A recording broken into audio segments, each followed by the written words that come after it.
This is tutorial number 100, and it covers the Boolean add application within Catia V5. To start off, open up tutorial part number 99 and open tutorial part number 100. Now, the difference between the two is that 100 is a one body and 99 is two bodies. So what I'm going to do is I'm going to show you an application of why, as redundant as it looks, why we're adding these two bodies together. Now, with the add feature, really, visually, there's absolutely no difference. It's exactly the same part, but down to a part level, there's more significance by adding these two bodies together.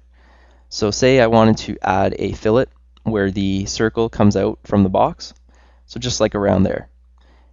When I try to select it here, I can't select that edge because there's two bodies and there's no edge really there. If I go to tutorial part number 100, there's a defined edge right around there. So when I go to this one here, when I try to use the fillet and I try to get that edge, I'm running into problems. It's not going to allow me to do it. If I go into number 100, and if I try to do that fillet around that same edge, I'm able to do it, make it 10 millimeters, click OK, and I've added a fillet around the circle there.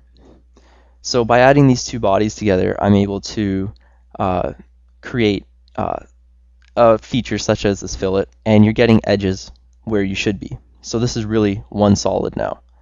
Whereas with 99, that's two bodies, you don't get any edges around there. Each part is independent from each other, and you're not going to get those edges to create your features off of. So this is an application, and it's a reason why we're doing a Boolean add. From the tutorial before, it does look pretty redundant adding these two parts together because they make no difference, but later on when you're trying to do more features to it, there is a lot of significance to adding these two bodies together to make one single body. And that concludes our tutorial on the Boolean add application within Catia V5.